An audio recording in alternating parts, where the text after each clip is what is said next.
Hello students, today we will do angiosperm. Now, angiosperm, what does it mean? Angios means beta covered. Angios means covered. And sperms means seed. It means the angiosperms are the plant whose seeds are covered. अब बेटा covered किससे होते हैं? Seed तो seed coat से भी covered होते हैं, but they are covered by fruits. किससे कवर्ड रहते हैं बेटा? फ्रूट से. अब बात आती है कि फ्रूट्स किससे बनते हैं सिंपली. तो actually ovule after fertilization forms seed and ovary forms fruit. So in angiosperm actually the ovule is covered by ovary. Okay, means ovule is covered by, है ना, wrapped by the ovary या inside the ovary ovule is present and hence ovule will develop into seed and ovary will develop into fruit and hence it is called as angiosperm. Angiosperm का जो बेटा अगर हम लेते हैं class तो it is exceptionally large group, बहुत बड़ा ग्रुप है जिसके अंदर these plants are present in various type wide range of habitat. Wide range of habitat का मीनिंग होता है कि that is they are present everywhere. Everywhere की बात करें तो they can be aquatic, they can be terrestrial, they are present at the polar ice, they can be present deep in, simply हम ये कह सकते हैं कि एक्वेटिक में भी it can be fresh water. ठीक है.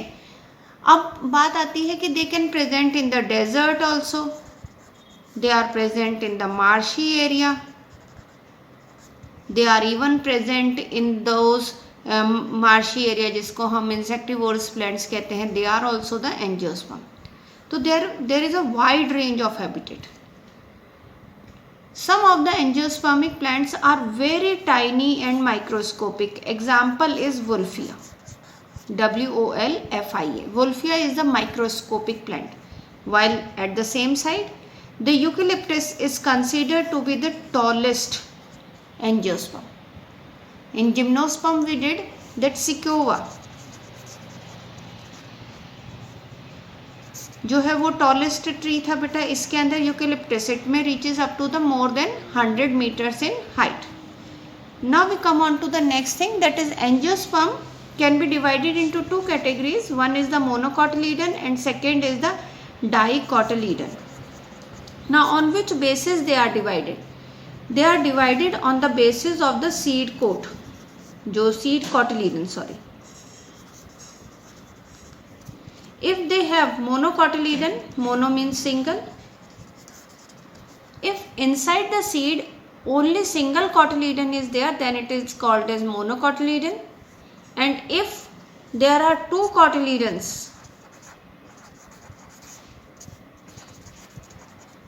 then it is called as dicotyledon. Okay, monocotyledon and dicotyledon we will do the differences later on. First we come on to that कि अगर हम एंजियोस्पर्म प्लांट को देखें तो एंजियोस्पर्म प्लांट का main plant body जो होती है बेटा, सिंपली मेन प्लांट बॉडी जो होती है दैट इज स्पोरोफाइट और डिप्लॉयड होती है. Main plant body is the sporophyte and diploid. Second thing if I will say कि बॉडी जो होती है मेन प्लांट बॉडी जो स्पोरोफिटिक बॉडी होती है that is divided into root, stem and leaf. True roots, true stem, true leaves, and they also have the vascular bundle because they are terrestrial plants and highly evolved है. तो they have well developed roots, well developed stem or well developed leaves. Leaves can be of various shape and sizes, stem can be branched or unbranched, roots are of various type. Now अब हम कहते हैं बेटा कि इनके reproduction क्या है. तो हाउ दे डू रिप्रोड्यूस? तो they do reproduction by two modes. दो तरीके से रिप्रोडक्शन करते हैं. First is called as vegetative reproduction.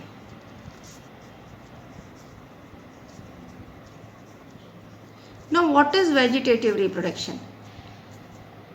In the plant body they have roots, stem, leaves as well as they have the flower also.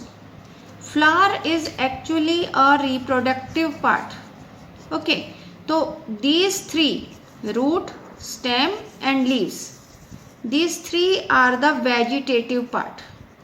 These are the vegetative part and flower is a reproductive part. Okay, flower कौन सा part है बेटा? Flower reproductive part है और root, stem and leaves are the vegetative part. तो if the reproduction occur by the vegetative part, it means either by the root, stem और leaves, then this type of reproduction is called as vegetative reproduction. You had already studied in the 10th standard like stem cutting, layering. These stem cutting, layering, इसके अलावा you have did in the 10th standard, that is leaf. Example is the bryophyllum which also reproduce vegetatively. Roots में अगर हम लें तो rhizome, बनाना जो tree grow होता है बेटा वो vegetatively by the rhizome, यानी कि रूट से we can grow a new plant. So this is called as vegetative reproduction. Now we come on to the sexual reproduction. So as I told you earlier also that flower is the reproductive part of the plant. Flower क्या है बेटा? Reproductive part of plant है. तो अब ये देखना है कि इसके अंदर क्या क्या पार्ट होते हैं बेटा. तो flower contain non-essential whorl as well as the essential whorl. If I will just draw a structure of a simple flower, a section of the flower, a common basic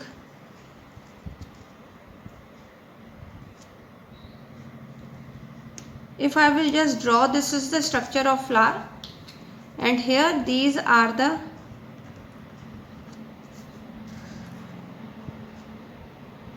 stamen and in the middle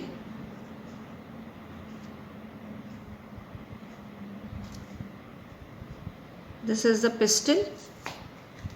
Now this part, this whole part is the male reproductive part, okay, which is called as stamen. stamen के बेटा दो part होते हैं. this whole is called as filament and these two lobed like structure, ये जो lobe like structure है they are called as anther. Now this is the female reproductive part. Female reproductive part consists of three things. The tip is called as stigma, long it is called as style and this is the ovary. As I told you, ovule is surrounded by the ovary. So inside the ovary, the ovule is present. Ovary के अंदर क्या present है बेटा? Ovule present है. And this ovule will develop into seed and this ovary will develop into fruit. So this is the basic structure of this flower. और ये तो बेटा दोनों whorl हो गए essential whorl. अब आता है नॉन असेंशियल. तो नॉन असेंशियल का outer most layer is called as the calyx and this brightly coloured petals जिन्हें कहते हैं that whorl is called as corolla. Okay, that is called as corolla. Now we come on to the next, that is structure of the stamen. Now stamen, as I told you earlier also, consists of two parts. One is the filament and second is the anther. Now the anther is bilobed. कितने lobes हैं बेटा? दो lobes हैं. Bilobed. Each lobe have two microsporangium, यानी कि हर lobe में दो microsporangium होते हैं जो डेवलप होके बाद में जब मैच्योर होते हैं तो they remain only the single microsporangium. and inside the microsporangium these pollen grains are formed. क्या बनते हैं बेटा?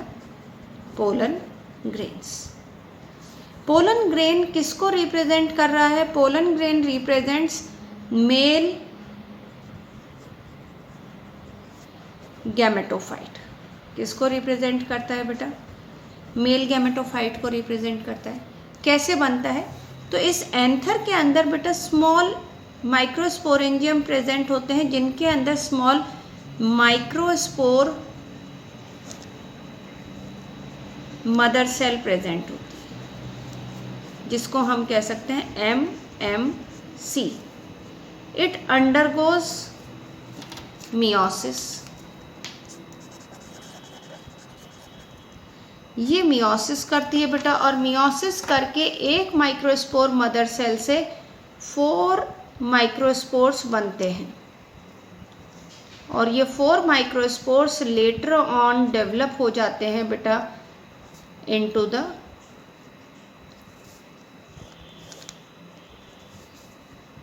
microspore mother cell undergoes meiosis to produce 4 microspores, and these microspore will develop into pollen grain, and pollen grain represents the male gametophyte.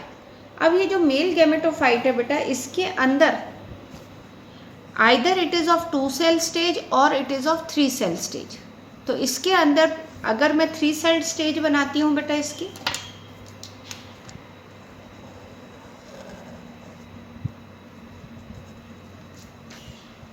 Three cell stage, if I will just draw,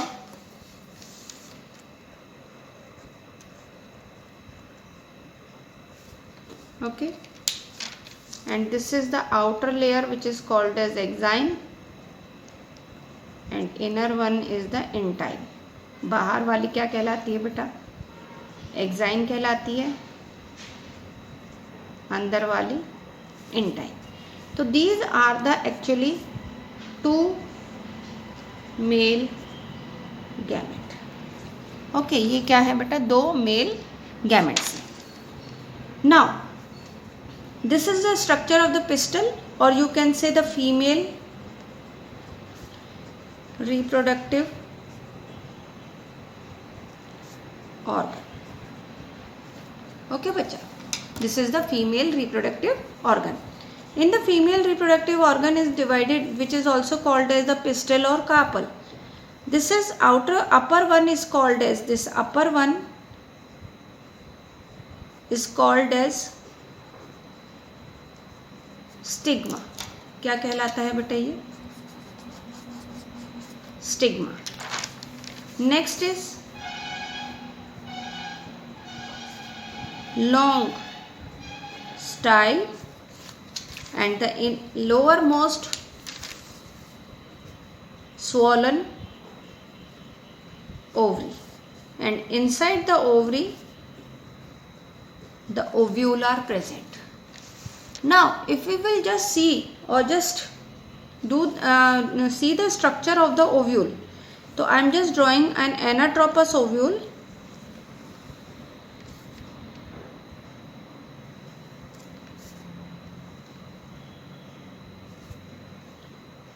ये बेटा anatropous ovule के मैंने 2 integuments बनाई, और बीच में I am just drawing an embryo sac. क्या draw करा है बेटा? ये मैंने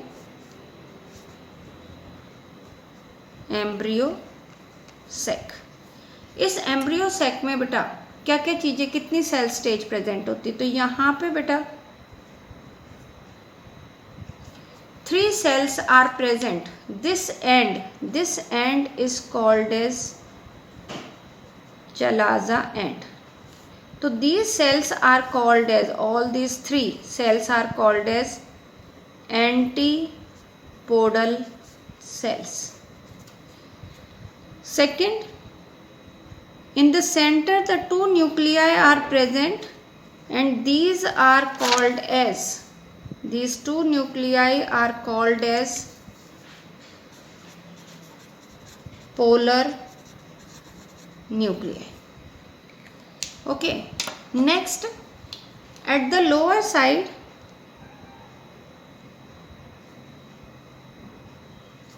they have two cells which have a finger like projections like this, and these two cells are called as synergid. क्या कहलाती है बेटा? Synergid. At the back side of this synergid, another cell is also there, this, and it is called as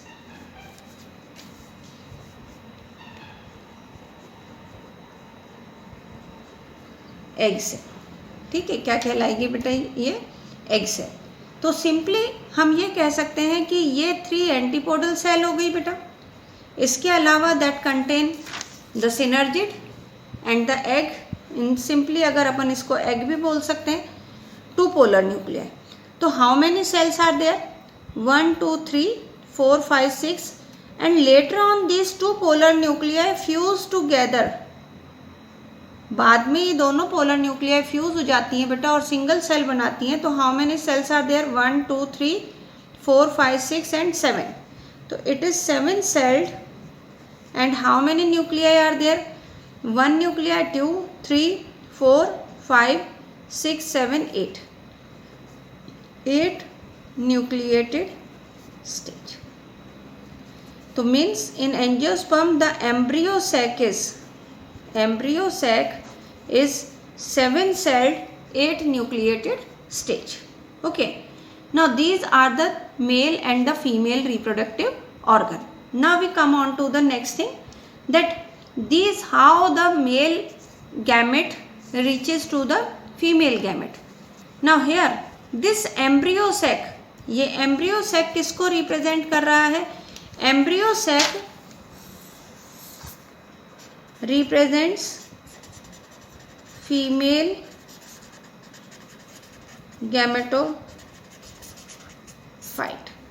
embryo sac किसको represent करता है बेटा? Female gametophyte को represent करता है. जबकि पोलन ग्रेन किसको रिप्रेजेंट करता है बेटा? पोलन ग्रेन रिप्रेजेंट करता है मेल गैमेटोफाइट को. Now we come on to the next thing कि how this male gamete which is present inside the male gametophyte. Male gametophyte few cell stage है बेटा. Female gametophyte 7 celled 8 nucleated stage है. तो this how these male gametes are transfer to the female gamete. तो that is the transfer of the pollen grain. So you already know all these things. In the 10th standard you studied pollination. What is pollination? Transfer of pollen grain from anther to stigma. Now I just draw it. मैं इसको थोड़ा magnify कर रही हूँ बेटा.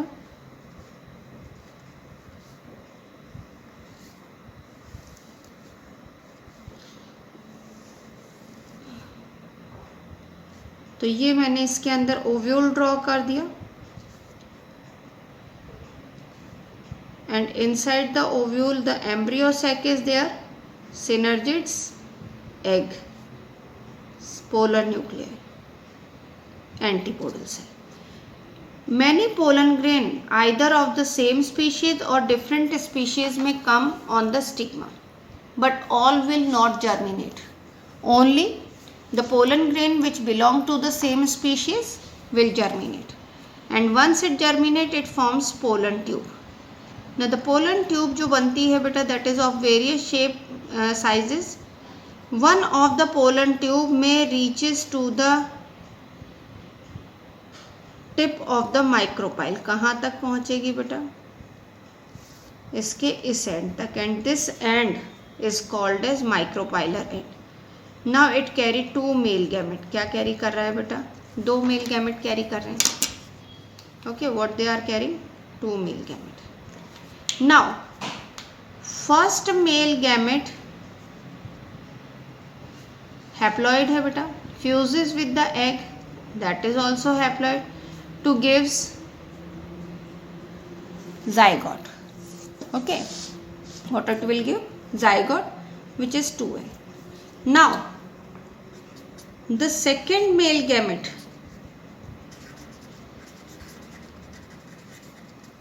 Second male gamete fuses with किसके साथ बेटा, पोलर न्यूक्लियाई, इसके साथ फ्यूज करेंगे और फ्यूज करके that will give a primary endospermic nucleus. Full form is the primary endospermic nucleus. Polar nuclei already 2 है बेटा, तो 2n, मेल गैमेट n है तो 2n plus n is equals to 3n, that is triploid. Okay, now this zygote will develop into embryo, while this PEN will develop into endosperm.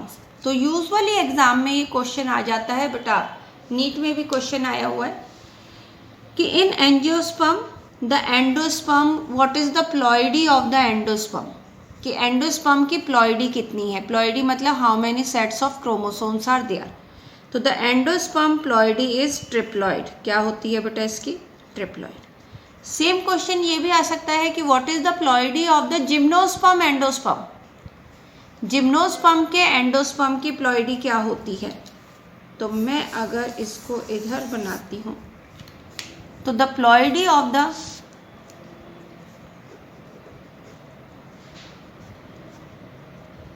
Gymnosperm